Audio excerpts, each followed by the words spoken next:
الحمد لله الذي أرسل رسوله بالهدى ودين الحق ليظهره على الدين كله فجعله شاهدا ومبشرا ونذيرا وداعيا إلى الله بإذنه وسراجا منيرا وجعل فيه أسوة حسنة لمن كان يرجو الله واليوم الآخر وذكر الله كثيرا اللهم صل وسلم وبارك عليه وعلى آله وصحبه ومن تبعهم بإحسان إلى يوم الدين وفجر لهم ينابيع الرحمة والرضوان تفجيرا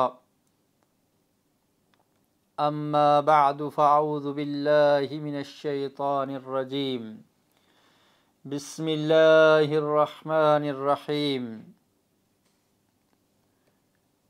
يا أيها النبي قل لأزواجك وبناتك ونساء المؤمنين يدنين عليهن من جلابيبهن ذلك أدنى أن يعرفن فلا يؤذين وَكَانَ اللَّهُ غَفُورًا رَحِيمًا۔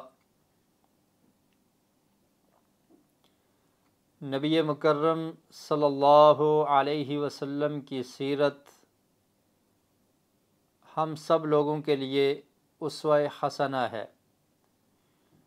آپ کی سیرت، آپ کی زندگی تمام لوگوں کے لیے بہترین نمونہ ہے۔ دنیا میں کامیابی کی ضمانت آقا علیہ الصلاۃ والسلام کی سیرت ہے۔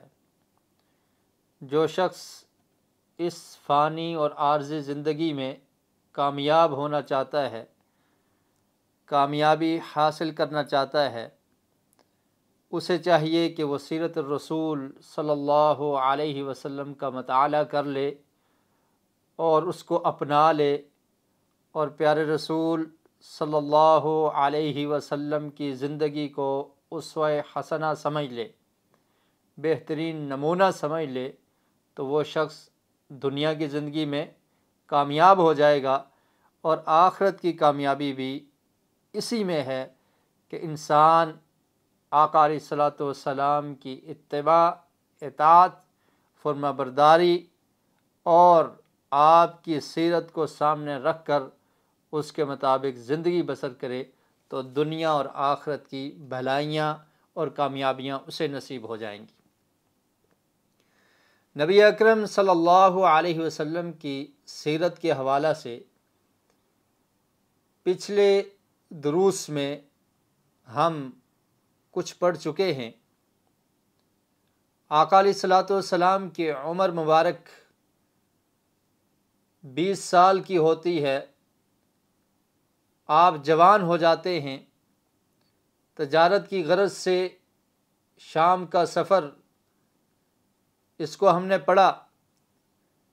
آج کے درس میں، آج کے سبق میں ہم یہ پڑھیں گے کہ پیارے رسول صلی اللہ علیہ وسلم کی شادی سب سے پہلے کب ہوئی، اور آپ کی پہلی اہلیہ، پہلی زوجہ اور ام المؤمنین وہ کون تھی،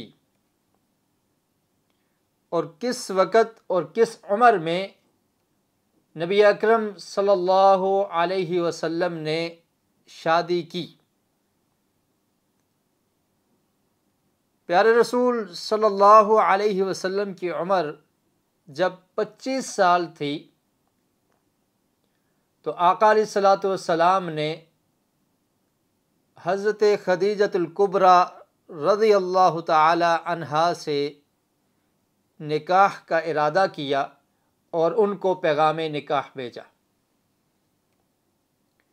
اس شادی سے پہلے سیرت نگاروں نے یہ بات لکھی ہے اور سیرت کی کتابوں میں یہ بات درج ہے کہ پیارے رسول صلی اللہ علیہ وسلم امانت دار سمجھے جاتے تھے، آپ سچے تھے،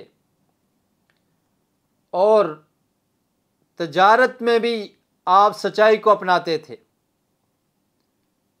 تجارت میں بھی جھوٹ نہیں بولا کرتے تھے، اور اس میں ہم سب کے لیے یہ درس ہے، اور خاص کر کے وہ لوگ جو تجارت کرتے ہیں، تو پیارے رسول صلی اللہ علیہ وسلم کی سیرت مطہرہ میں ان کے لیے یہ درس ہے کہ تجارت میں بھی جھوٹ بولنا یہ درست نہیں ہے، بلکہ اس کی سخت وعید ہے۔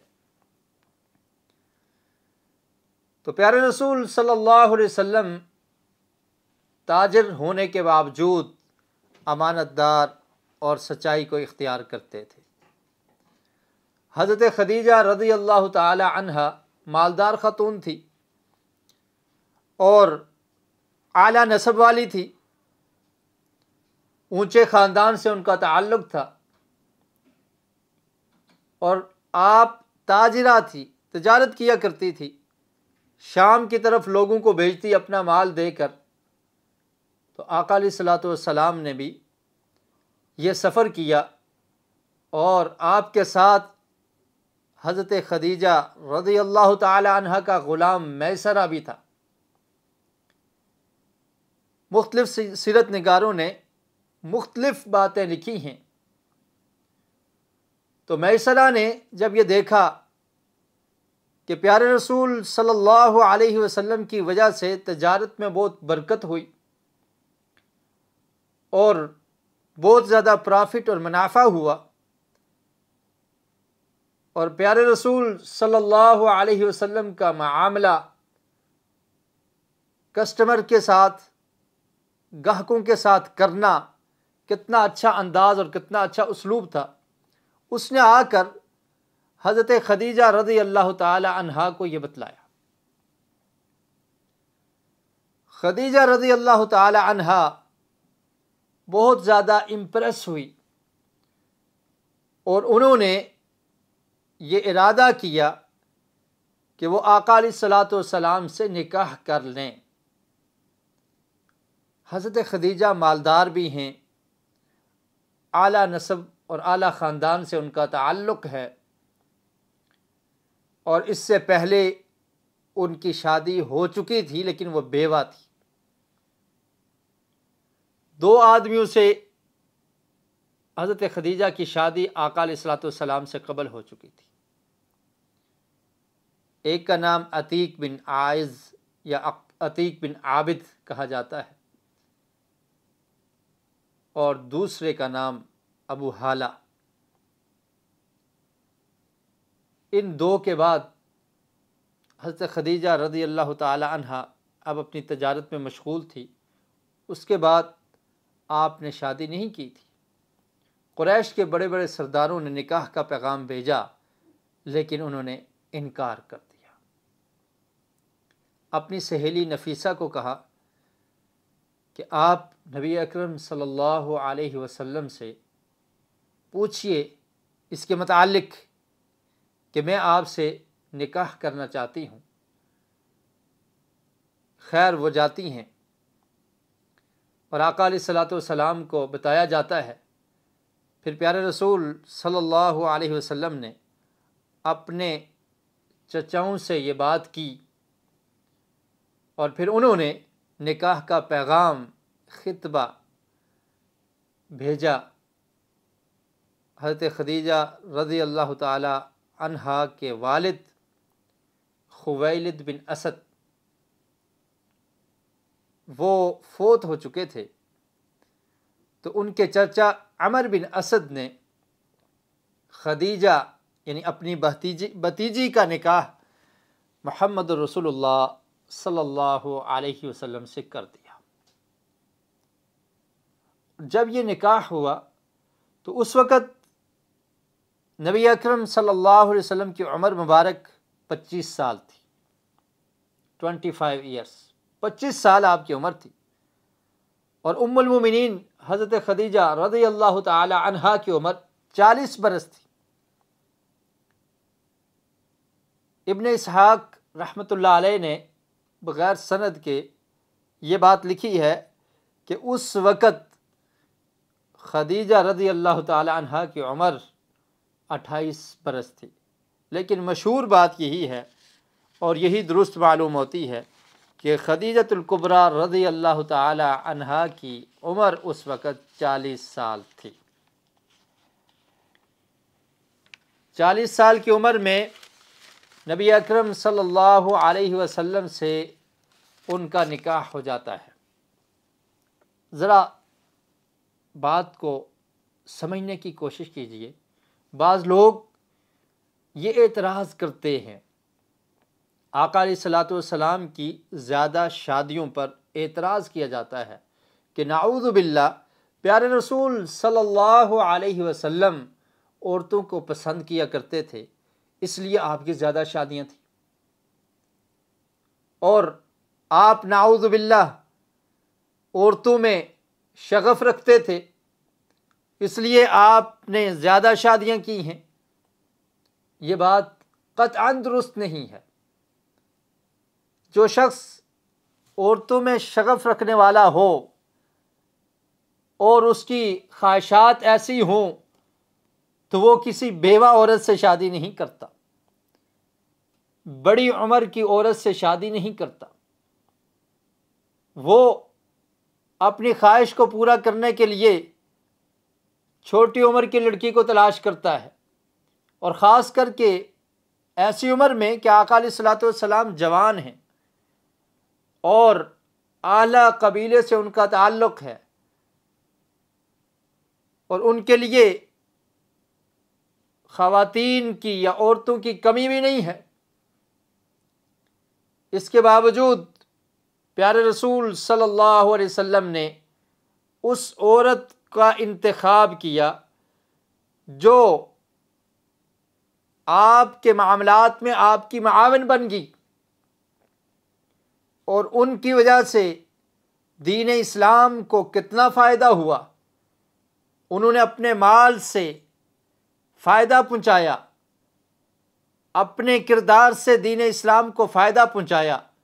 تو مقصد یہ تھا کہ دین اسلام کی اشاعت کے لیے وہ عورت جو فائدہ مند ہو اس سے نکاح کیا، ورنہ یہ مقصد نہیں تھا کہ اپنی خواہشات کو پورا کرنے کے لیے 25 سال کا نوجوان اور 40 سال کی بیوہ عورت سے شادی کرتا ہے۔ جو لوگ خواہشات کی پیروی کرنے والے ہوتے ہیں وہ ایسا نہیں کیا کرتے۔ اور پھر آقا علیہ الصلوۃ والسلام کی سیرت سے ہمیں یہ پتہ چلتا ہے کہ آپ نے جوانی کی عمر میں، اس وقت جب عرب میں خرابیاں تھیں، معاشرے میں بد امنی تھی، معاشرے میں برائیاں، بدکاریاں، زنا اور اس طرح کی چیزیں عام تھی، آقا علیہ الصلوۃ والسلام کی زندگی ایسے تمام عیوب سے اور ایسے تمام گناہوں سے پاک اور مبرہ ہے۔ آپ ابھی نبی بھی نہیں بنے، اس کے باوجود نبوت سے قبل کی زندگی بھی آپ کی پاک ہے۔ آپ نے کبھی کسی گناہ کا ارتکاب نہیں کیا۔ اگر آپ کے دل میں اس طرح سے شہوت کی پرستش ہوتی نعوذ باللہ تو آپ کی سیرت ایسے پاک نہ ہوتی۔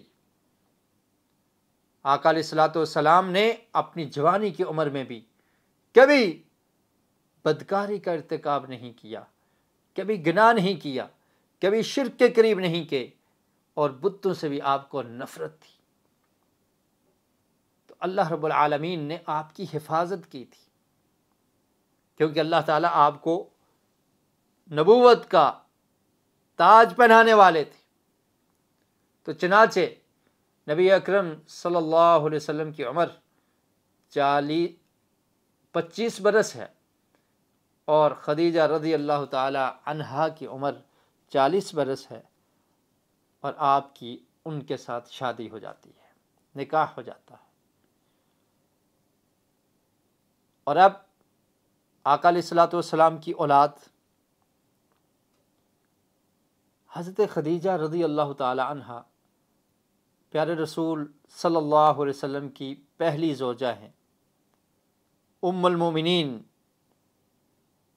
پہلی اہلیہ اور پہلی بیوی ہیں، اور آپ کی زندگی میں 65 سال کی عمر میں حضرت خدیجہ وفات پاتی ہیں۔ 40 سال کی عمر میں شادی ہوئی اور 65 سال میں ان کی فوتگی ہوتی ہے، وہ فوت ہوتی ہے۔ اس عرصے میں آقا علیہ الصلوۃ والسلام نے کسی اور عورت سے شادی نہیں کی۔ اس قدر پیارے رسول صلی اللہ علیہ وسلم حضرت خدیجہ سے محبت کیا کرتے تھے، اور آپ پہلی زوجہ ہیں، اور اللہ رب العالمین نے آپ کو اولاد سے نوازا تو وہ بھی حضرت خدیجہ الکبریٰ رضی اللہ تعالی عنہا کے بطن سے۔ حضرت خدیجہ رضی اللہ تعالی عنہا کے بطن سے آپ کی اولاد 6 افراد ہیں، 2 بیٹے اور 4 بیٹیاں۔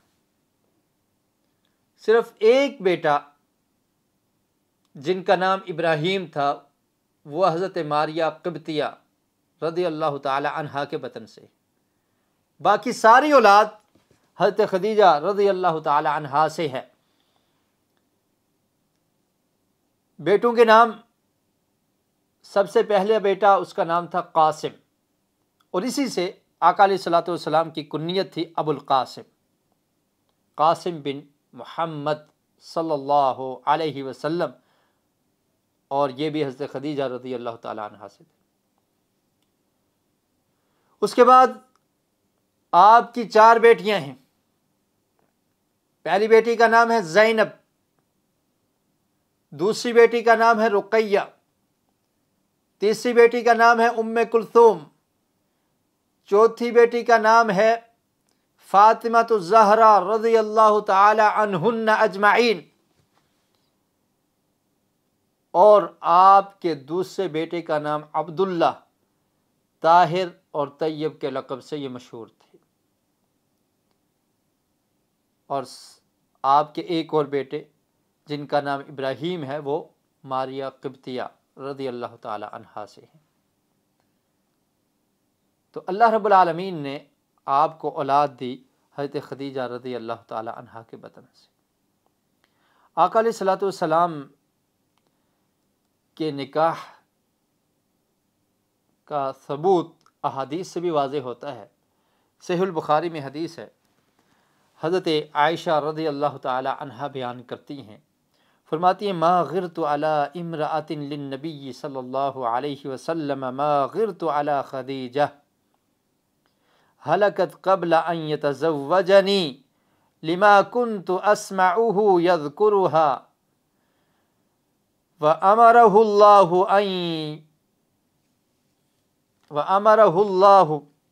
ان يبشرها ببيت من قصب وان كان ليذبح الشاة فيهدي في خلائلها منها ما يسعهن۔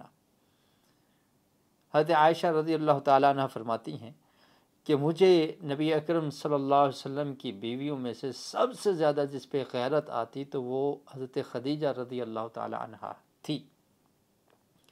فرماتی ہیں حالانکہ وہ میری شادی سے پہلے فوت ہو چکی تھی، اس کے بعد نبی اکرم صلی اللہ علیہ وسلم نے حضرت عائشہ رضی اللہ تعالی عنہا سے شادی کی۔ میری شادی سے پہلے فوت ہو چکی تھی، لیکن پھر بھی مجھے ان پر غیرت آیا کرتی تھی۔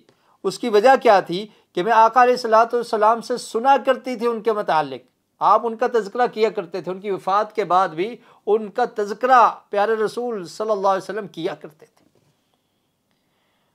اور پھر اللہ کے رسول نے یہ بھی فرمایا کہ اللہ تعالیٰ نے اس کو خوشخبری سنائی تھی خدیجہ کو ببیت من قصب، کہ جنت میں ایک محل ہے جس کو موتیوں سے تیار کیا گیا ہے، ام المومنین حضرت خدیجہ رضی اللہ تعالی عنہا کے لیے۔ وَإِن كَانَ لَيَذْبَحُ الشَّاةَ فَيُهْدِي فِي خَلَائِلِهَا،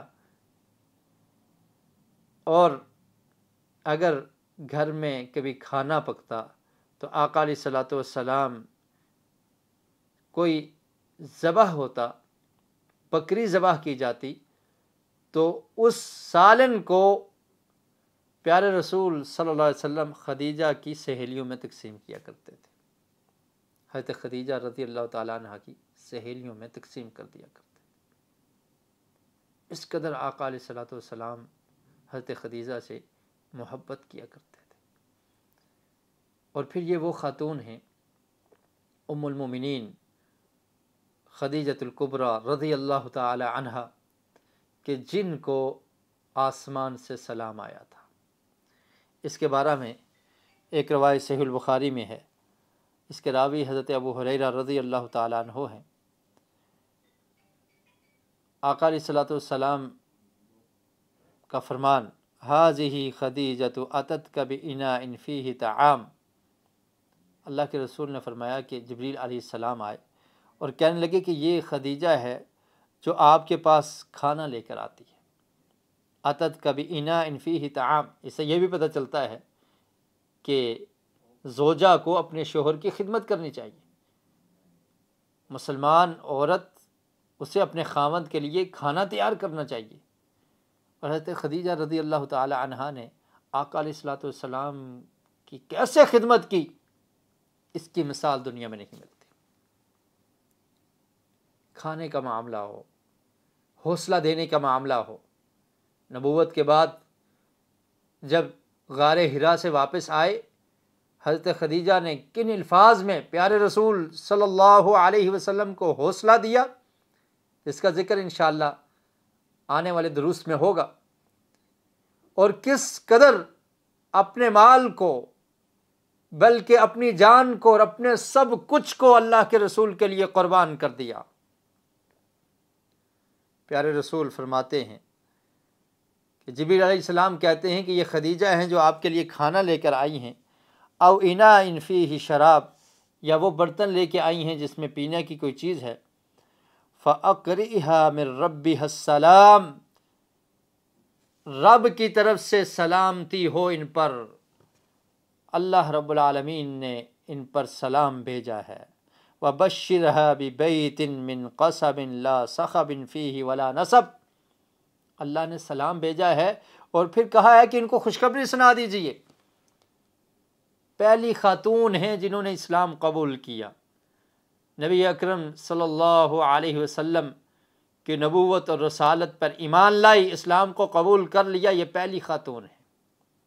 اور پھر آپ ذرا غور کیجئے، وہ لوگ جو اس طرح کے اعتراض کرتے ہیں کہ آقا علیہ الصلوۃ والسلام کی زیادہ شادیاں اس لیے تھی کہ آپ خواتین میں شغف رکھتے تھے، ذرا اندازہ کیجئے کہ 25 سال کی عمر میں 40 سال کی خاتون خدیجہ رضی اللہ تعالی عنہا سے شادی کی، اور پھر شادی کے بعد آقا علیہ الصلوۃ والسلام مہینہ مہینہ غار حرا میں جا کے عبادت کیا کرتے تھے۔ آپ کو علیحدگی پسند تھی۔ جو شخص عورتوں میں اس طرح سے شغف رکھنے والا ہو وہ ایک رات دور نہیں رہ سکتا۔ تو یہ تمام کے تمام وہ اعتراضات ہیں جو باطل ہیں، جن کی کوئی حیثیت نہیں ہے۔ جو غیر مسلم لوگ اس طرح کے اعتراضات کرتے ہیں اور اسلام اور سیرت سے دور مسلمانوں کے ذہنوں میں بھی اس طرح کے شکوک و شبہات پائے جاتے ہیں۔ ہمیں یہ غور کرنا چاہیے، فکر کرنی چاہیے کہ اگر ہم اس طرح کی باتیں کریں گے تو ہم نبی اکرم صلی اللہ علیہ وسلم کی شان میں گستاخی کا ارتکاب کر بیٹھیں گے، اور ہمارے ایمان کو خطرہ لاحق ہو جائے گا، کیونکہ ہم یہ ایمان لائے ہیں لا الہ الا اللہ محمد الرسول اللہ، محمد صلی اللہ علیہ وسلم کائنات کے تمام لوگوں سے افضل اور اعلیٰ، بلکہ کائنات کی تمام مخلوقات سے افضل اور اعلیٰ ہیں۔ آپ اللہ کے پیغمبر، اللہ کے رسول ہیں، آپ کے معاملات اللہ کے حکم سے ہوئے، اور اس پر ہم اعتراض کرنے والے ہوں، ہماری کیا حیثیت ہے؟ ہم اس نبی سے محبت کرنے والے مسلمان، اس پر ایمان لانے والے، ہمارے زبان سے ایسے الفاظ نکلیں، اس میں تو مومن کے ایمان کو خطرہ ہے۔ تو پیارے رسول صلی اللہ علیہ وسلم غار حرا میں بھی جا کر عبادت کیا کرتے تھے۔ تو میں عرض یہ کر رہا تھا، صحیح البخاری کی حدیث، اللہ نے سلام بھی بھیجا اور پھر کہا کہ خدیجہ رضی اللہ تعالی عنہا کو خوشخبری سنا دیجیے کس کی؟ ایک محل کی، من قصب، موتیوں سے جو بنایا گیا ہے، لا صخب فیہ ولا نصب، اس میں کوئی چیخ و پکار نہیں ہوگی، تھکاوٹ نہیں ہوگی، بڑے ہی اطمینان اور سکون ہوگا اس محل میں جو حضرت خدیجہ رضی اللہ تعالی عنہا کے لیے اللہ رب العالمین نے جنت میں تیار کر رکھا ہے۔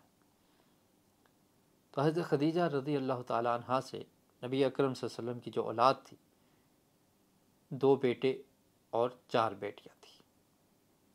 یہاں پر کچھ لوگ، بلکہ اہل السنہ والجماعت کا یہ اجماعی موقف ہے کہ وہ اس چیز کو تسلیم کرتے ہیں اور مانتے ہیں، اور اس پر اجماع ہے کہ نبی اکرم صلی اللہ علیہ وسلم کی 4 بیٹیاں تھیں، اور یہ حضرت خدیجہ رضی اللہ تعالی عنہا سے پیدا ہوئی۔ 2 بیٹے اور 4 بیٹیاں تھیں، اس پر اہل السنہ والجماع کا اجماع ہے۔ ابن قدامہ رحمۃ اللہ علیہ نے اور اسی طرح انصاب القریشین میں یہ بات ذکر کی ہے، وَمِمَّا اتَّفَقَ عَلَيْهِ أَهْلُ الْعِلْمِ أَنَّ خَدِيجَةَ أُولَى أَزْوَاجِهِ صلی اللہ علیہ وسلم وقد انجبت منه ذکرین ہما القاسم و عبد اللہ الملقب بالطیب والطاہر و4 بنات ہن زینب و کلثوم ثم فاطمہ ثم رقیہ۔ تو نبی اکرم صلی اللہ علیہ وسلم کی 4 بیٹیاں تھیں اور 2 آپ کے بیٹے تھے۔ ان کی ترتیب سب سے پہلے آپ کے بیٹے ہیں۔ اس ترتیب کو امام ابن عبد البر نے اپنی کتاب الاستیعاب میں ذکر کیا ہے، اور وہ کہتے ہیں والذی تسکن الیہ النفس علی ما تواترت بہ الاخبار ترتیب بنات رسول اللہ صلی اللہ علیہ وسلم ان زینب الاولی ثم الثانیۃ رقیہ ثم الثالثۃ کلثوم ثم الرابعۃ فاطمۃ الزہراء۔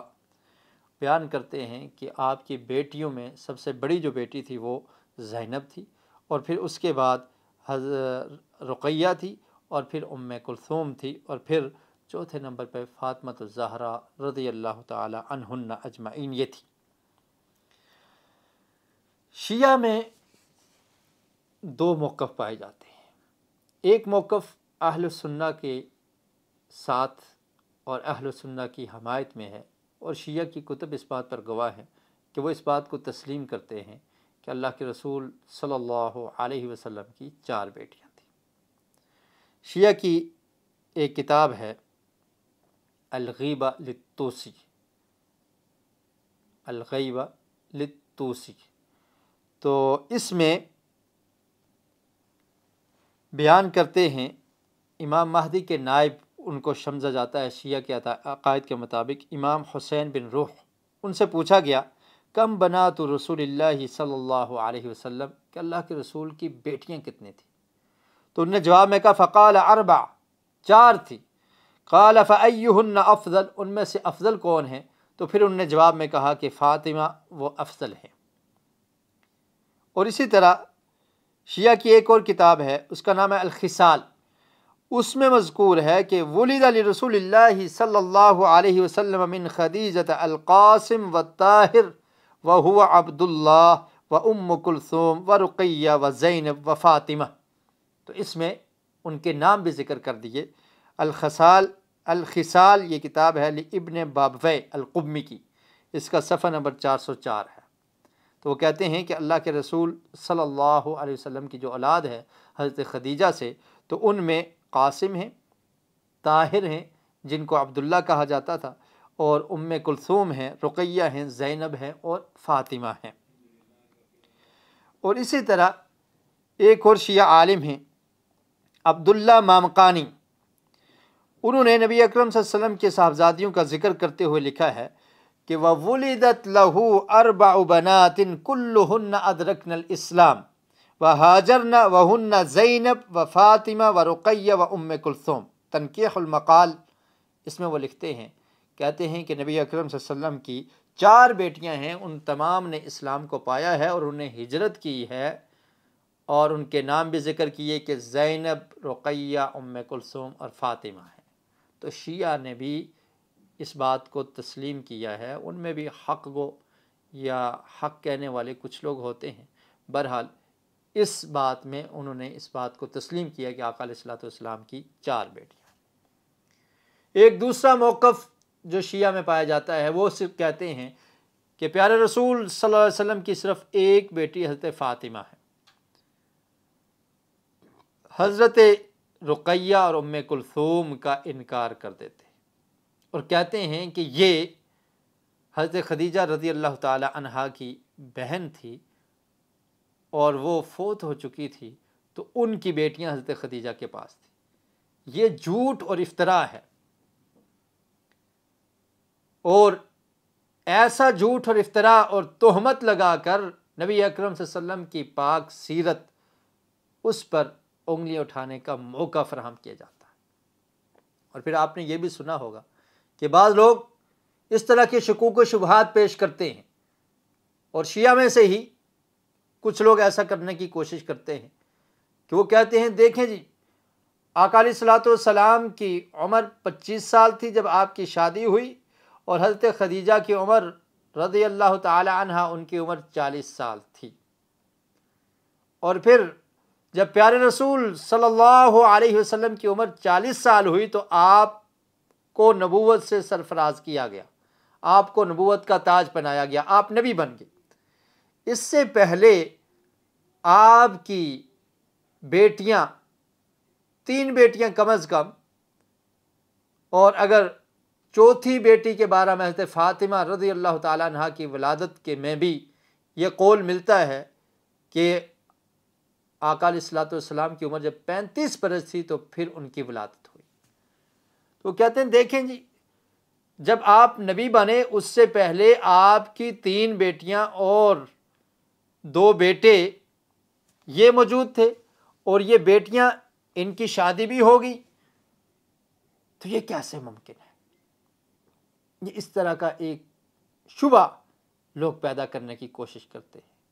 اگر آپ تاریخ کی کتابوں کو اور تاریخی روایات کو پڑھیں گے تو اس سے یہ بات بالکل ثابت ہوتی ہے کہ نبی اکرم صلی اللہ علیہ وسلم کی جو پہلی بیٹی ہیں حضرت زینب رضی اللہ تعالی عنہا، ان کی پیدائش بعثت سے قبل ہوئی، اور پھر اس کے بعد ان کی شادی ان کے خالہ کے بیٹے ابو العاص سے کر دی گئی، اور بعد میں ابو العاص رضی اللہ تعالی عنہ انہوں نے اسلام کو بھی قبول کر لیا. اور پھر عرب میں یہ رواج تھا، یہ عیب نہیں تھا کہ بڑی عورت سے شادی کرنا اس کو بھی عیب نہیں سمجھا جاتا تھا. جیسے حضرت خدیجہ رضی اللہ تعالی عنہا سے آقا علیہ الصلوۃ والسلام کی شادی ہوئی، اور اسی طرح چھوٹی عمر میں نکاح کر دینا اس کو عیب نہیں سمجھا جاتا تھا، اور اس معاشرے میں یہ چیز پائی جاتی تھی. تو بعثت سے قبل آقا علیہ الصلوۃ والسلام کے جو بیٹے پیدا ہوئے ان کا نام تھا قاسم، اور اسی لیے ان کو ابو القاسم کہا جاتا تھا. تو اس کے بارے میں امام نووی رحمۃ اللہ علیہ اپنی کتاب تہذیب الاسماء واللغات میں لکھتے ہیں، کان لہ صلی اللہ علیہ وسلم ثلاثۃ بنین، کہ اللہ کے رسول صلی اللہ علیہ وسلم کے 3 بیٹے تھے. القاسم، ایک ان میں سے قاسم تھے، اور اسی وجہ سے ان کو ابو القاسم کہا جاتا تھا. ولد قبل النبوۃ وتوفی وہو ابن سنتین، تو وہ پہلے پیدا ہوئے، نبوت سے قبل آپ پیدا ہوئے، اور 2 سال کی عمر میں قاسم فوت ہو جاتے ہیں. اور اسی طرح شیعہ عالم ہیں ابو جعفر محمد بن یعقوب بن اسحاق کلینی، انہوں نے لکھا ہے کہ وَتَزَوَّجَ خَدِیجَةَ وَهُوَ ابن بضع وعشرین سنہ فولد له منها قبل مبعثه علیہ السلام القاسم ورقیہ وزینب وام کلثوم. الکافی، اس کتاب میں شیعہ عالم ابو جعفر محمد بن یعقوب بن اسحاق کلینی نے لکھا ہے کہ خدیجہ رضی اللہ تعالی عنہا سے جب نبی اکرم صلی اللہ علیہ وسلم کی شادی ہوئی تو اس وقت آقا علیہ الصلوۃ والسلام کی عمر 20 سال سے زیادہ تھی، اور پھر ان سے جو اولاد ہوئی ان میں قاسم ہیں، رقیہ ہیں، زینب ہیں اور ام کلثوم ہیں۔ تو انہوں نے بھی اس بات کو تسلیم کیا ہے کہ آقا علیہ الصلوۃ والسلام کی یہ اولاد ہیں۔ اور اسی طرح بعثت سے قبل آپ کے بیٹے قاسم کی پیدائش ہوئی، اور پھر اس کے بعد زینب بنت محمد صلی اللہ علیہ وسلم کی ولادت ہوئی۔ اس کے بارے میں حافظ ابن حجر رحمۃ اللہ علیہ لکھتے ہیں وَقَدْ وُلِدَتْ قَبْلَ الْبِعْثَةِ بِمُدَّةٍ قِيلَ إِنَّهَا 10 سنين وتزوجها ابن خالتها ابو العاص بن ربی۔ الاصابہ میں لکھا ہے کہ بعثت سے قبل حضرت زینب رضی اللہ تعالی عنہا کی ولادت ہوتی ہے، پیدائش ہوتی ہے، اور یہ بھی کہا گیا ہے کہ بعثت سے 10 سال پہلے، یعنی آقا علیہ الصلوۃ والسلام کی بعثت 40 سال کی عمر میں ہوئی، تو 10 سال پہلے 30 سال کی عمر میں، جب آقا علیہ الصلوۃ والسلام کی عمر تھی 30 سال، تو اس وقت حضرت زینب کی ولادت ہوتی ہے، اور پھر تقریباً 10 سال کی عمر میں حضرت زینب کی شادی ان کے خالہ کے بیٹے ابو العاص سے کر دی گئی۔ اور عرب میں یہ رواج تھا، جیسے نبی اکرم صلی اللہ علیہ وسلم کی شادی حضرت عائشہ رضی اللہ تعالی عنہا سے ہوئی، اور آپ کی عمر رخصتی کے وقت 9 برس تھی، تو بلوغت کے بعد نکاح کر دیا جاتا تھا چھوٹے عمر میں۔ تو اسی طرح نبی اکرم صلی اللہ علیہ وسلم کی جو بیٹی تھی زینب، تو ان کا نکاح ہو گیا ابو العاص سے، اور بعد میں ابو العاص رضی اللہ تعالیٰ عنہ انہوں نے اسلام کو بھی قبول کر لیا۔ تو اس میں کون سے تعجب کی بات ہے؟ خواہ مخواہ شکوک و شبہات پیدا کرنے کی کوشش کی جاتی ہے۔ اور اسی طرح حضرت زینب کے بعد حضرت رقیہ بنت محمد صلی اللہ علیہ وسلم، امام ابن عبد البر نے لکھا ہے وَوُلِدَتْ رُقَيَّةُ بِنْتُ رسول اللہ صلی اللہ علیہ وسلم ورسول اللہ صلی اللہ علیہ وسلم ابن 33 سنہ، کہ آقا علیہ الصلوۃ والسلام کی عمر جب 33 سال تھی تو اس وقت رقیہ پیدا ہوتی ہے۔ تو یہ بھی بعثت سے قبل ان کی پیدائش ہوئی، 33 سال پیارے رسول کی عمر تھی تو اس وقت حضرت رقیہ پیدا ہوتی ہیں۔ الاستیعاب امام ابن عبد البر کی کتاب ہے، انہوں نے اس بات کو لکھا ہے۔ اور اسی طرح ابن الاثیر نے لکھا ہے کہ وَكَانَ رسول اللہ صلی اللہ علیہ وسلم قد زوج ابنته رقیہ من عتبۃ ابن ابی لہب وكانت دون العاشرہ، کہ نبی اکرم صلی اللہ علیہ وسلم نے جب اپنی بیٹی رقیہ کی شادی ابو لہب کے بیٹے عتبہ سے کی تو اس وقت وہ 10 سال کے قریب تھی، یا 10 سال سے کم تھی ان کی عمر۔ الاصابہ میں اسد الغابہ میں ابن الاثیر رحمۃ اللہ علیہ نے یہ بات لکھی ہے۔ اور جو لوگ یہ اعتراض کرتے ہیں کہ نبی اکرم صلی اللہ علیہ وسلم نے حضرت عائشہ سے شادی کی کم عمری میں، تو انہیں ذرا غور کرنا چاہیے، ہوش کے ناخن لینے چاہیے، دیکھنا چاہیے کہ آقا علیہ الصلوۃ والسلام نے اپنی بیٹیوں کی شادی یا ان کا نکاح کس عمر میں کیا۔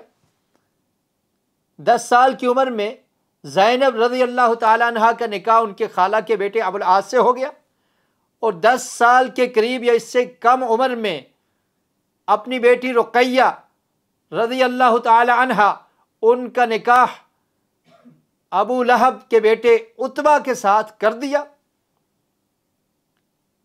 اور اس کے بعد آپ کی تیسری بیٹی اور حضرت زینب رضی اللہ تعالی عنہ، ان کی وفات 8 ہجری میں ہوئی، اور حضرت رقیہ رضی اللہ تعالی عنہ ان کی وفات 2 ہجری میں ہوئی۔ جب آقا علیہ الصلوۃ والسلام بدر کی طرف گئے تو اس وقت حضرت رقیہ وفات پا جاتی ہے۔ آپ کی تیسری بیٹی ہیں ام کلثوم بنت محمد، یہ بعثت سے قبل ان کی پیدائش ہوئی، اور رقیہ کی ولادت کے 1 سال بعد یہ پیدا ہوئی، یعنی آقا علیہ الصلوۃ والسلام کی عمر 33 برس تھی تو حضرت رقیہ پیدا ہوئی تو 1 سال بعد جب 34 برس آپ کی عمر تھی تو اس وقت ام کلثوم پیدا ہوتی ہیں، اور بعثت سے قبل ہی ان کا نکاح ابو لہب کے دوسرے بیٹے عتیبہ اس سے نکاح ہوا حضرت ام کلثوم رضی اللہ تعالی عنہ کا، یعنی حضرت رقیہ کا اور ام کلثوم کا نکاح کس سے ہوا؟ ابو لہب کے 2 بیٹوں سے، عتبہ اور عتیبہ سے، اور 10 سال یا اس سے کم عمر میں نکاح ہوا تھا۔ ابھی رخصتی نہیں ہوئی تھی حضرت رقیہ اور حضرت ام کلثوم رضی اللہ تعالیٰ عنہما کی، صرف نکاح ہوا تھا۔ تو قرآن مجید کی یہ صورت جب نازل ہوئی، تبت یدا ابی لہب و تب، ابو لہب نے جس طرح سے آقا علیہ الصلوۃ والسلام کی مخالفت کی، تو پھر قرآن نے یہ اعلان کر دیا کہ ابو لہب ہلاک ہو گیا ہے، اس کی ہلاکت کا اعلان قرآن میں ہو گیا، اس کے دونوں ہاتھ ٹوٹ گئے۔ تو اس وقت ابو لہب نے اپنے بیٹوں سے کہا، اور ان کی والدہ ام جمیل نے بھی کہا اپنے بیٹوں سے، عتبہ اور عتیبہ سے، کہ تم دونوں محمد صلی اللہ علیہ وسلم کی بیٹیوں کو طلاق دے دو۔ چنانچہ انہوں نے اپنے والد کے حکم کو مانا اور پیارے رسول صلی اللہ علیہ وسلم کی بیٹیوں رقیہ اور ام کلثوم کو طلاق دے دی گی۔ ذرا تصور کیجئے، غور کیجئے،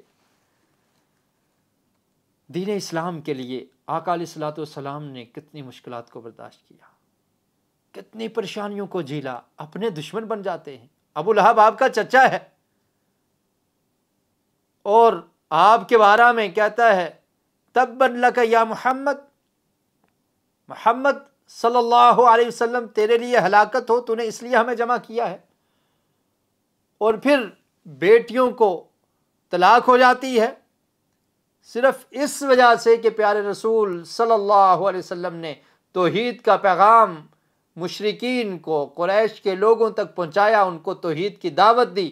اس توحید کے پیغام کو پہنچانا تھا، اس دعوت کو دینا تھا کہ آپ پر اذیت، آپ پر مشکلات، آپ پر مصائب آتے چلے گئے، اور پھر آپ کی بیٹیوں کو بھی طلاق دے دے گی۔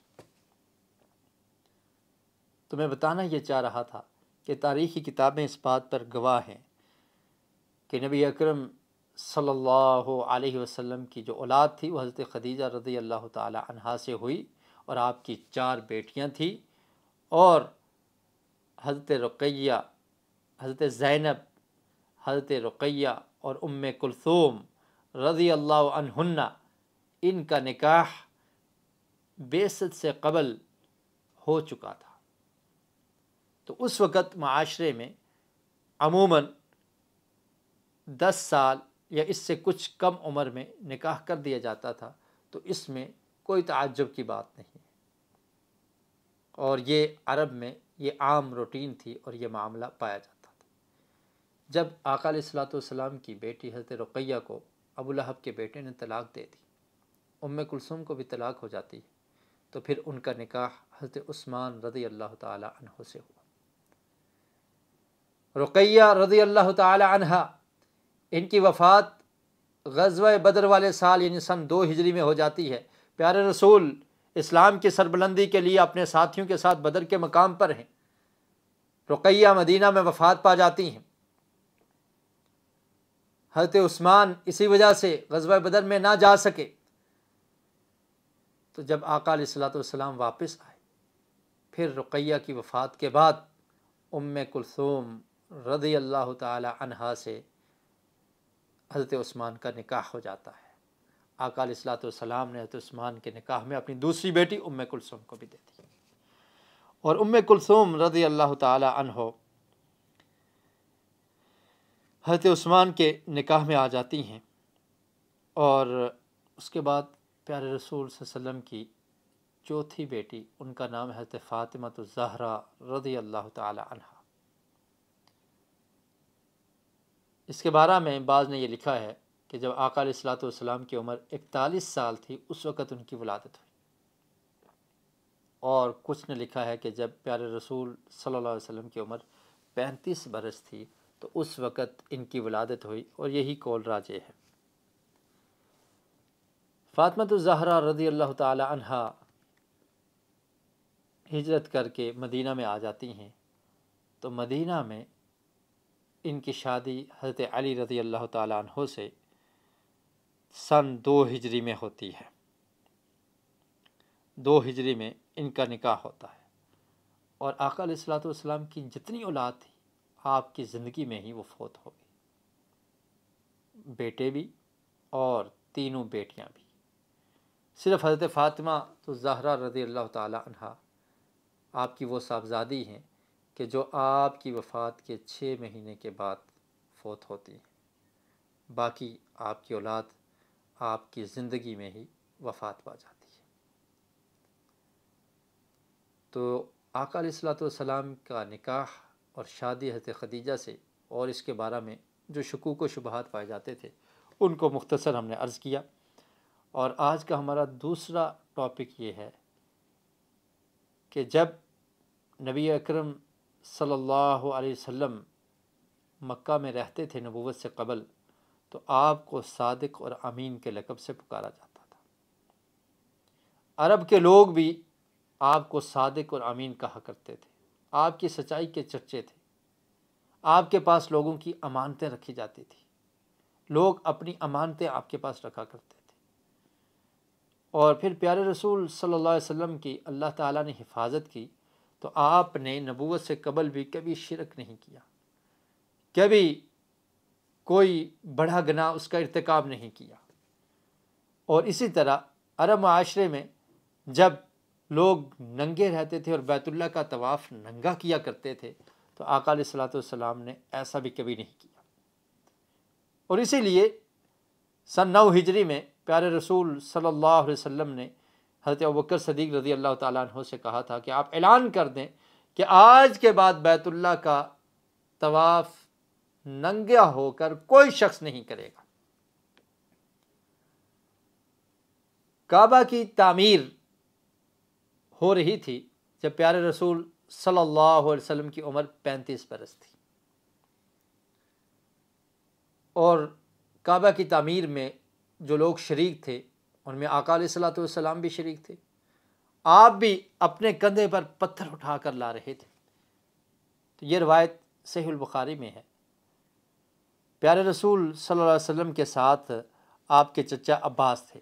جابر بن عبداللہ بیان کرتے ہیں، وہ اس حدیث کے راوی ہیں، کہتے ہیں ان رسول اللہ صلی اللہ علیہ وسلم کان ینقل معهم الحجارہ للکعبۃ وعلیہ ازارہ۔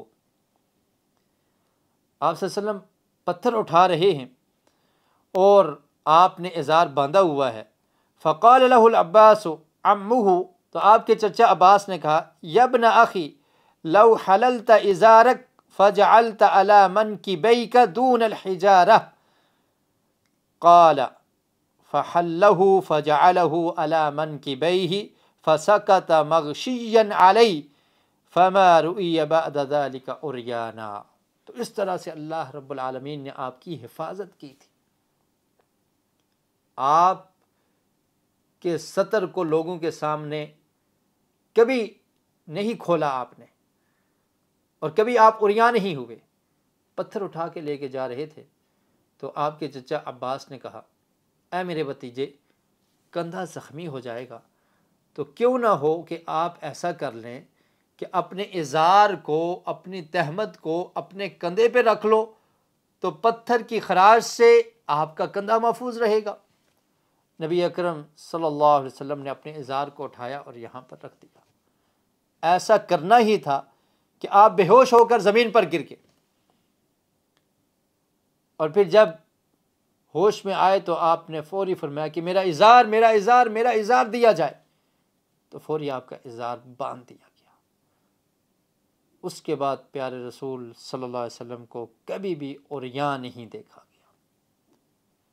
تو اسلام حیا، پاک دامنی، عفت کا درس دیتا ہے، اسلام جینے کا سلیقہ سکھاتا ہے۔ اسلام نے آ کر لوگوں کو دنیا میں رہنے کا سلیقہ اور طریقہ سکھایا۔ اس سے پہلے وہ لوگ بیت اللہ کا طواف بھی عریاں ہو کر کیا کرتے تھے، ننگے جسموں کے ساتھ کیا کرتے تھے۔ تو پیارے رسول صلی اللہ علیہ وسلم کی حفاظت اللہ رب العالمین نے نبوت سے قبل بھی کی کہ آپ سے کوئی ایسا معاملہ نہیں سرزد ہوا جس کو عیب سمجھا جاتا تھا، اور آپ اتنے با اخلاق تھے اور اس قدر با کردار تھے کہ لوگ آپ کو صادق کہتے، لوگ آپ کو امانت دار کہتے، اور آپ کے پاس اپنی امانتیں رکھا کرتے تھے۔ اس حوالے سے ایک اور واقعہ، جب قریش نے کعبہ کی تعمیر کو شروع کیا، کعبہ کو تعمیر کرنے لگے، تو قریش نے یہ عہد کیا کہ اس میں ہم صرف وہ مال لگائیں گے جو حلال مال ہے، حرام مال اس میں شامل نہیں کیا جائے گا۔ تو کعبہ کی تعمیر کا آغاز کیا، تمام قبائل مل کر رہے تھے، اور سب پتھر لے کر آتے اور بیت اللہ کو، کعبہ کو تعمیر کیا جاتا۔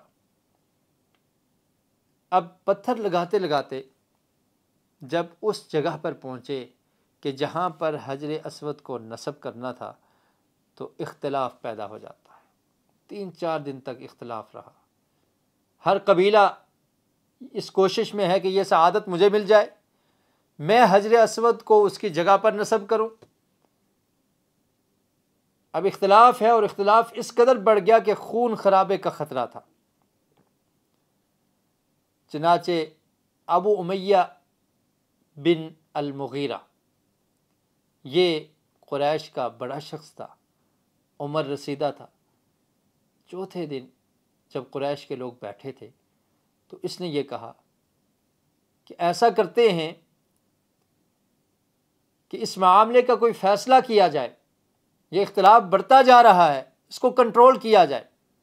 تو اس نے کہا کہ میری ایک رائے ہے، اس کو مان لو کہ ہم یہ بات طے کرتے ہیں کہ کل کے دن بیت اللہ میں، کعبہ میں جو سب سے پہلے داخل ہوگا اور بنو شیبہ دروازے سے جو سب سے پہلے انٹر ہوگا، تو وہ جو فیصلہ کرے گا ہم اس کے فیصلے کو مان لیں گے۔ چنانچہ سب اس پہ راضی ہو گئے کہ یہ بات درست ہے، جو شخص سب سے پہلے آئے گا اس کی بات کو مان لیا جائے گا۔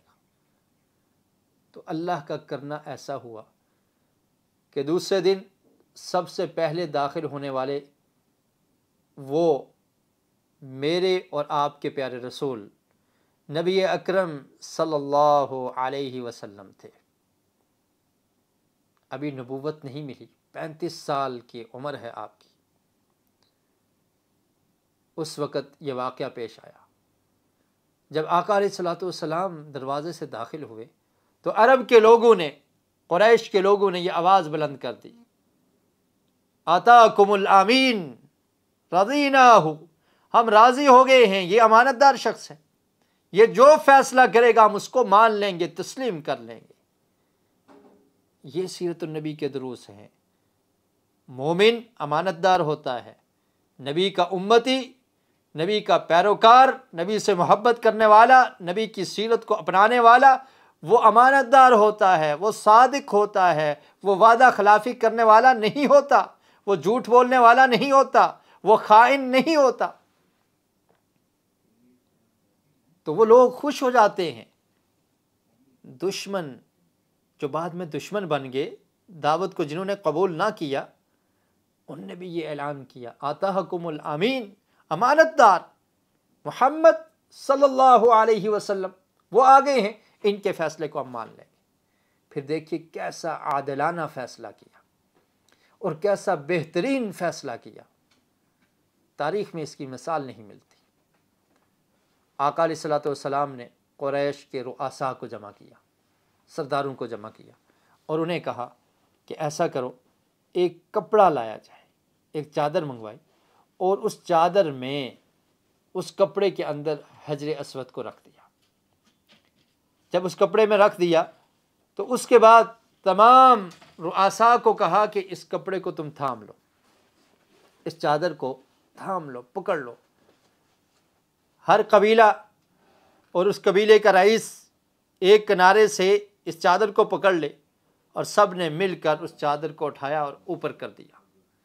جب چادر اوپر ہوئی اس مقام تک پہنچ گئی جہاں پر حجر اسود کو نصب کرنا تھا، تو آقا علیہ الصلوۃ والسلام نے اپنے مبارک ہاتھوں سے اس پتھر کو، جنتی پتھر کو، حجر اسود کو اٹھایا اور اس کی جگہ پر نصب کر دیا جہاں پر ابراہیم علیہ السلام نے جب تعمیر کیا تھا تو اس کو نصب کیا گیا تھا۔ اس طرح سے یہ اختلاف ختم ہو گیا۔ یہ حکمت ہے، یہ دانائی ہے، اور یہ بہترین فیصلہ تھا جو نبی اکرم صلی اللہ علیہ وسلم نے کیا، اور اس پر وہ عرب کے رؤساء اور عرب کے وہ لوگ راضی ہو جاتے ہیں، خوش ہو جاتے ہیں، اور آپ کے فیصلے کو مان لیتے ہیں۔ اس میں ایک حکمت یہ بھی تھی کہ اس کے 5 سال کے بعد 40 سال کی عمر میں جب پیارے رسول صلی اللہ علیہ وسلم کو نبی بنایا گیا، جب آپ نے نبوت کا اعلان کیا، جب آپ پر جبریل علیہ السلام آئے، اس کے بعد آپ نے لوگوں کو تبلیغ کی اور اپنے قریبی لوگوں کو جمع کیا، قریش کے لوگوں کو جمع کیا 3 سال کے بعد، نبوت کے مل جانے کے 3 سال کے بعد، اور پھر ان کو کہا کہ میں تمہیں جہنم کی آگ سے ڈرانے کے لیے کھڑا ہوا ہوں، لا الہ الا اللہ کا اقرار کر لو، اللہ کی توحید کو مان لو۔ تو اس وقت ان لوگوں نے انکار کر دیا۔ تو بتانا یہ مقصد تھا کہ آج سے 5 سال قبل یہ وہی نبی ہے، یہ وہی شخص ہے، یہ وہی محمد صلی اللہ علیہ وسلم ہے کہ جن کے فیصلے پر تم راضی تھے، جن کے بارے میں تمہارے کمنٹس یہ تھے، تم یہ کہا کرتے تھے آتاکم الامین، کہ آپ امانت دار ہیں، آپ سچے ہیں، آپ جھوٹ نہیں بولتے۔ اور یاد ہوگا آپ کو کہ ہرقل نے بھی اس جگہ پر، حبشہ کے مقام پر بھی یہ گواہی دی تھی نبی اکرم صلی اللہ علیہ وسلم کے بارے میں۔ ہرقل کے دربار میں ابو سفیان نے اس وقت یہ گواہی دی تھی کہ وہ نبی سچے ہیں، وہ جھوٹ نہیں بولتے۔ تو بتانا یہ چاہتا کہ 5 سال قبل تم اس نبی کے بارے میں یہ کہہ رہے تھے کہ یہ صادق ہیں، یہ امین ہیں، اور آج جب وہ سچی بات اور سچا پیغام تم تک لے کر آئے تو تم نے یکسر اس کا انکار کر دیا، اور تم ایسے عجیب لوگ ہو کہ آج تم دشمنی پہ اتر آئے ہو۔ تو یہ بھی ایک حکمت تھی کہ اللہ رب العالمین نے اس معاملے کو نبی اکرم صلی اللہ علیہ وسلم کے ذریعے حل کروایا، اور آپ نے اس کا بہترین فیصلہ کیا۔ آقا علیہ الصلوۃ والسلام کی عمر جب 40 برس کو پہنچتی ہے تو اس وقت آپ کے پاس جبریل علیہ السلام وحی لے کر آتے ہیں۔ ہم آنے والے سبق میں اس کا انشاءاللہ ذکر کریں گے اور تفصیل کے ساتھ اس کو پڑھیں گے۔ ایک بات یہاں پر میں بیان کرنا چاہتا ہوں کہ انسان کی عمر جوں جوں بڑھتی چلی جاتی ہے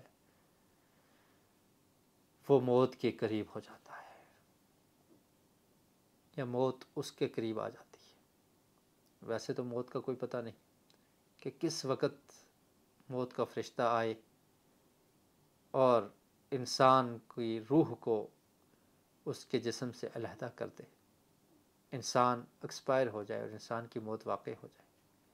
لیکن 40 سال یہ جوانی کی انتہا اور بڑھاپے کی شروعات ہو جاتی ہیں۔ اس کے بعد انسان کا جسم کمزور ہوتا چلا جاتا ہے۔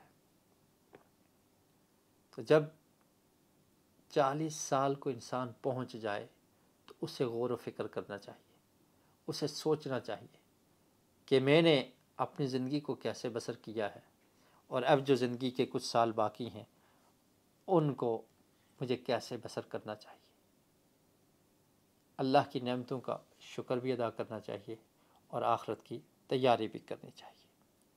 40 سال کی عمر کے متعلق سورہ احقاف میں اللہ رب العالمین نے ارشاد فرمایا، سورہ احقاف کی آیت نمبر 15 ہے، فرمایا وَوَصَّيْنَا الْإِنسَانَ بِوَالِدَيْهِ إِحْسَانًا، کہ ہم نے انسان کو یہ حکم دیا ہے کہ وہ اپنے والدین کے ساتھ حسن سلوک کرے۔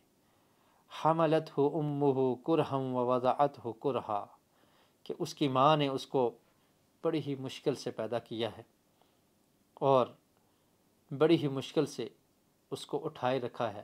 حمل کی مدت 9 ماہ تک اپنے پیٹ میں اٹھا کے رکھنا، کس طرح سے مشکل کو جھیلا اس کی ماں نے، برداشت کیا، اور پھر جب اس کی پیدائش کا وقت تھا کتنا مشکل مرحلہ تھا، اور کتنی ایسی مائیں ہیں کہ وہ اس مرحلے میں اپنی جان کی بازی دے جاتی ہیں، فوت ہو جاتی ہیں۔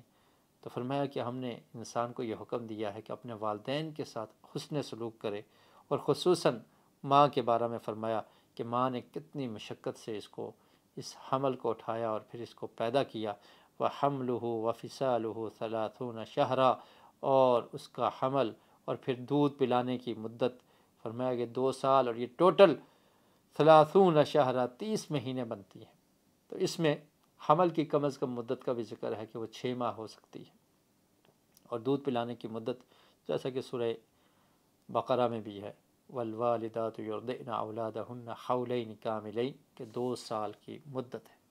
تو ماں حمل کو اٹھاتی ہے، پھر پیدا کرتی ہے، پھر اس کی پرورش کرتی ہے، 2 سال اس کو دودھ پلاتی ہے۔ تو یہ احسانات ہیں، اس پر والدین کا شکر کرنا اور ان کی خدمت کرنا یہ انسان کا حق ہے، اور اللہ رب العالمین نے اس کا حکم دیا ہے۔ اور اس کے بعد کیا فرمایا؟ حتی اذا بلغ اشدہ وبلغ 40 سنہ، اس کے بعد انسان جب مضبوط ہو جاتا ہے، جوان ہو جاتا ہے، قوت اور طاقت 30-25 سال جوانی شباب، اور پھر فرمایا جب 40 سال کو پہنچ جاتا ہے تو پھر وہ یہ کہتا ہے، اور اسے یہ کہنا چاہیے، قال رب اوزعنی ان اشکر نعمتک التی انعمت علی وعلی والدی وان اعمل صالحا ترضاہ واصلح لی فی ذریتی انی تبت الیک وانی من المسلمین۔ تو 40 سال کا ہو جانے کے بعد اللہ کی نعمتوں پہ شکر کرنا، والدین کے ساتھ حسن سلوک کرنا، اور نیک اعمال کرنا جس سے اللہ تعالیٰ راضی ہو جائے، اور پھر اپنی اولاد کے لیے دعا کرنا، اور توبہ اور استغفار کرنا، اور اسلام پر قائم رہنا۔ قرآن مجید ہمیں اس چیز کا درس دیتا ہے۔ تو اس دعا کو یاد کر لیجئے، ہمیشہ پڑھنی چاہیے، لیکن خاص کر کے جو لوگ 40 سال کی عمر کو پہنچ جاتے ہیں، کیونکہ اللہ تعالیٰ نے یہاں پر ذکر کیا وَبَلَغَ 40 سنہ، 40 سال کی عمر کو پہنچ جاتے ہیں، تو پھر کیا کہنا ہے؟ رب اوزعنی ان اشکر نعمتک التی انعمت علی، اے میرا رب مجھے توفیق دے دے کہ میں تیری نعمتوں کا شکر ادا کروں جو تو نے مجھے نعمتیں دی ہیں، بچپن سے لے کر اس وقت تک جن نعمتوں کو میں نے استعمال کیا ہے، اللہ مجھے شکر کی توفیق دے دے، وعلی والدی، اور جو تو نے انعامات میرے والدین پر کیے ہیں اس کا بھی میں شکر ادا کروں، وان اعمل صالحا ترضاہ، اور میں ایسے عمل کروں کہ جن سے تو راضی ہو جائے۔ عمر کم رہ گئی ہے، ایسے نیک عمل کر لوں جن سے تو راضی ہو جائے۔ وَأَصْلِحْ لِي فِي ذُرِّيَّتِي، اللہ تعالیٰ میری اولاد کی بھی اصلاح فرما دے۔ انی تبت الیک، میں تجھ سے توبہ کرتا ہوں، معافی مانگتا ہوں۔ وَإِنِّي مِنَ الْمُسْلِمِينَ، اور میں یہ اعلان کرتا ہوں کہ میں تیرا سچا اور پکا فرما بردار اور مسلمان ہوں۔ تو 40 سال کی عمر جب نبی اکرم صلی اللہ علیہ وسلم کی ہوئی تو آپ کو نبوت کا تاج بنایا گیا۔ اس کا ذکر انشاءاللہ ہم اپنے آنے والے سبق میں کریں گے، اور آج کے سبق کا اختتام ہم اس دعا سے کرتے ہیں۔ اس دعا کو آپ نے یاد کرنا ہے، رب اوزعنی ان اشکر نعمتک التی انعمت علی وعلی والدی وان اعمل صالحا ترضاہ واصلح لی فی ذریتی انی تبت الیک وانی من المسلمین۔ اس دعا کو ہمیشہ پڑھنا چاہیے، اور خاص کر کے وہ لوگ جو 40 سال کی عمر کو پہنچ چکے ہیں یا اس کے قریب ہیں تو انہیں پڑھنا چاہیے۔ اللہ رب العالمین سے دعا ہے کہ اللہ تعالی ہمیں سیرت الرسول صلی اللہ علیہ وسلم کو سمجھنے کی اور اس پر عمل کرنے کی، اور اپنی زندگیوں میں سیرت کو نافذ کرنے کی توفیق نصیب فرمائے۔ وآخر دعوانا ان الحمد للہ رب العالمین۔ سبحانک اللہم وبحمدک، اشہد ان لا الہ الا انت استغفرک واتوب الیک۔